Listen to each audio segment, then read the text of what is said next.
Hey guys, Nate here with the Volunteer Tech Vlog. What do you think of this lighting behind me right now? That's kind of cool, huh? I got the sunrise coming up over the back here, giving this kind of crazy glowing effect in the car.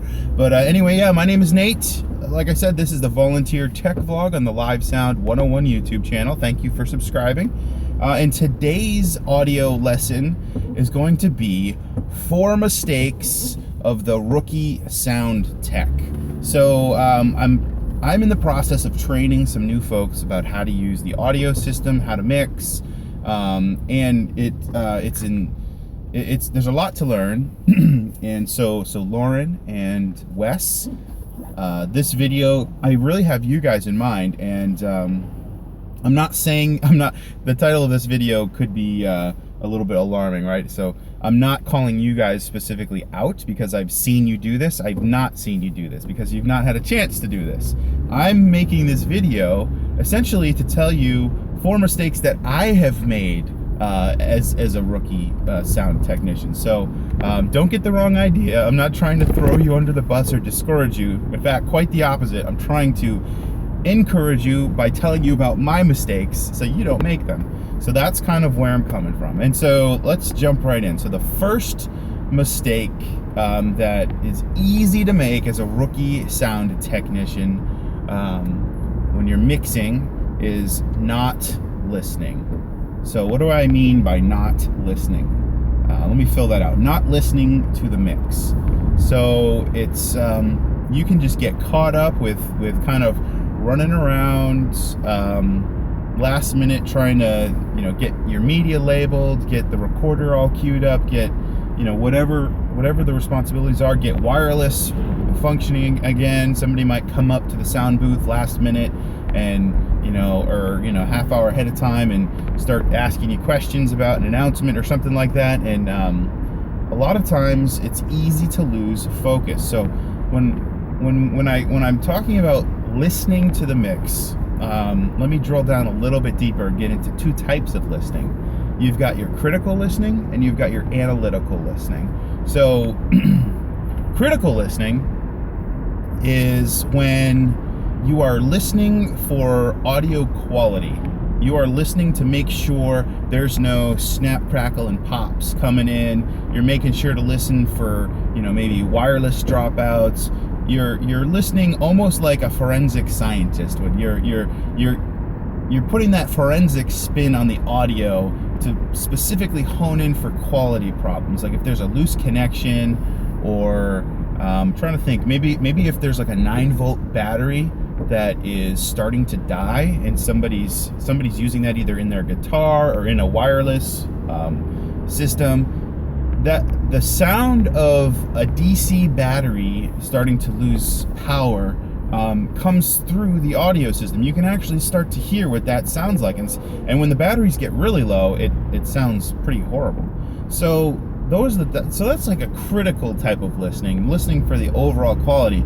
Now when I talk about analytical listening, I'm talking more about from a musical point of view, like a chord progression. Is the guitar in tune?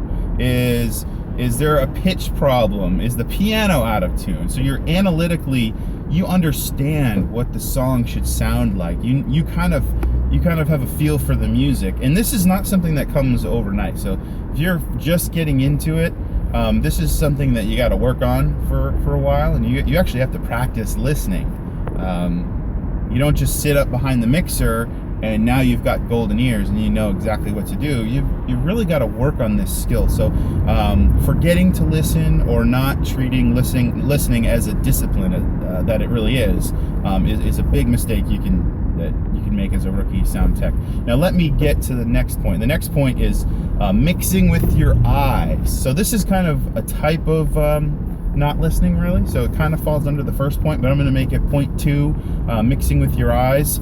It's easy to look at the sparkly green and amber and yellow and orange and red lights on your meters, or maybe you've got a VU meter with a needle that's bouncing around.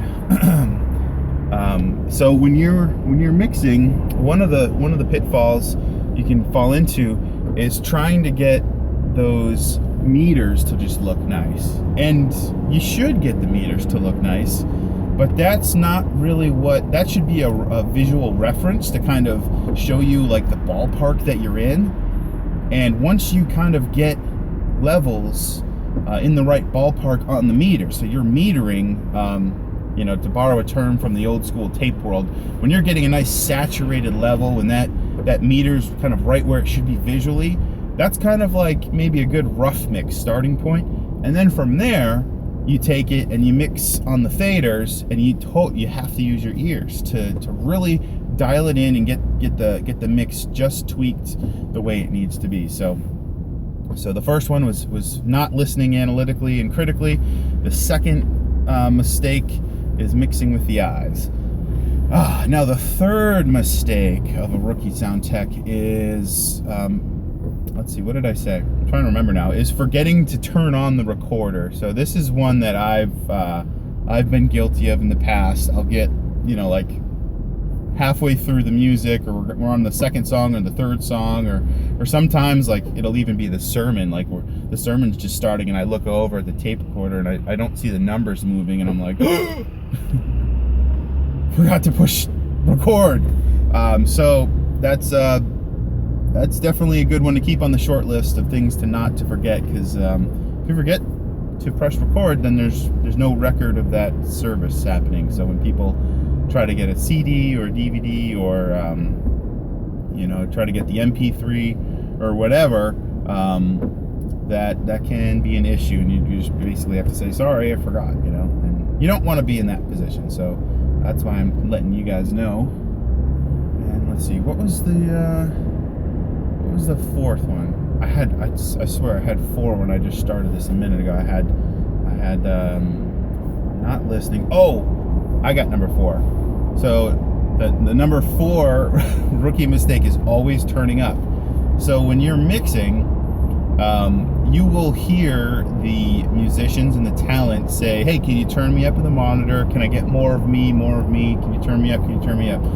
That is what you will hear over and over and over again. And you need to gird up your loins. You need to be prepared for this. That was an old biblical term, right? Gird your loins.